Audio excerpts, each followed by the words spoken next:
Hi, my name is Melissa Kikavis. Welcome to the Balanced Body podcast series. I'm from Raleigh, North Carolina, the Director of Pilates Education at Evolve Movement.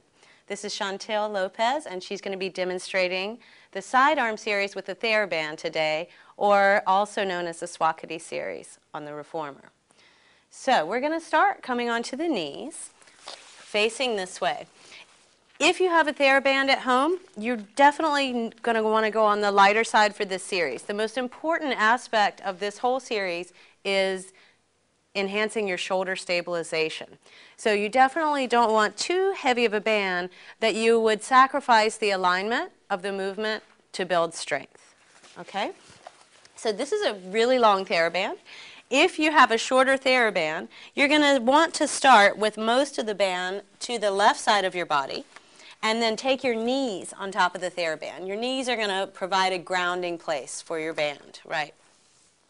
So go ahead and stand all the way up on the knees. If you have any kind of knee pain from weight bearing or loading, you can always put pads under there. And you can also do this standing, actually, with your feet on the TheraBand.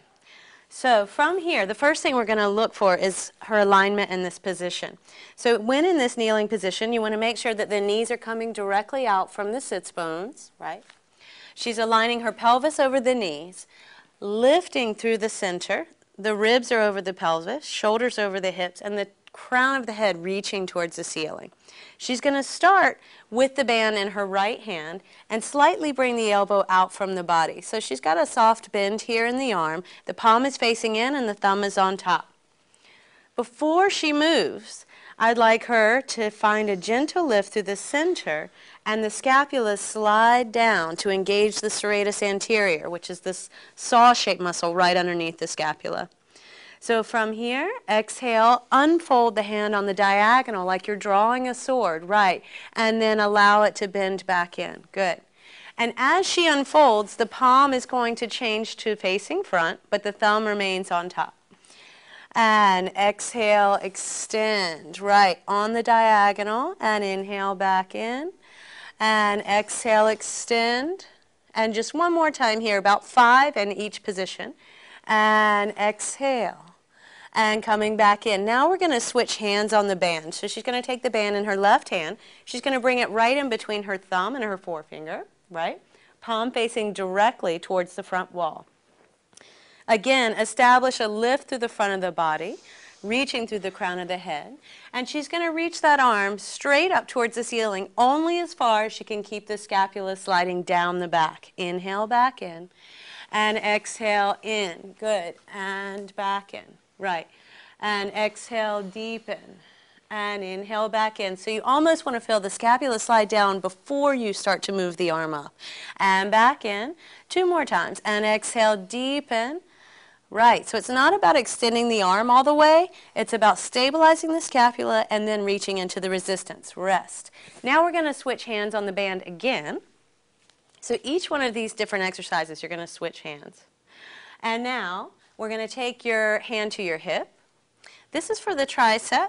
So this is going to be different for different people depending on the range of motion you have in this lateral flexion through the tricep and through the upper body. In an ideal world, you want your hand on your hip, your body facing directly to the side like you're in between 2 panes of glass, and the arm over the head. Now again, we want to stabilize the scapula, keep the elbow where it is, and extend the arm up. Working through the tricep now. And inhale back in. And exhale, reach. Good. And back in. If you have any shoulder issues and it feels uncomfortable for you to bring the arm behind your head, you can definitely bring the arm more forward so you don't impinge the joint. So rotator cuff, things like that. You're going to want to be very careful with this range of motion. And back in. Reach. And back in. And extend and back in. Now for the last one of this series, she's going to switch hands on the band again. She's going to bring the palm facing up and a nice long kind of scoop or soft bend in the elbow here. Again, maintain the lift. Chest is open, crown of the head reaching towards the ceiling. And she's going to keep the scapula sliding down in a very small movement. And exhale, reach up. Inhale, lower the arm. And exhale, keeping the ribs integrating towards the spine. Keeping lift through the center, right, and back in. Keeping length through the neck, and back in. 2 more times. Exhale, deepen. And she's doing a beautiful job with this. And exhale, deepen, and rest. Very good. Of course, you will do this on both sides. So what you would need to do to go to the opposite side, if your band is shorter than this one, is bring most of the band, the majority of the band, to the right side of the body to start and come back on the knees. You start with the left hand on the band and go through the whole series. Thank you very much. I hope you enjoyed shoulder stabilization and your side arm series.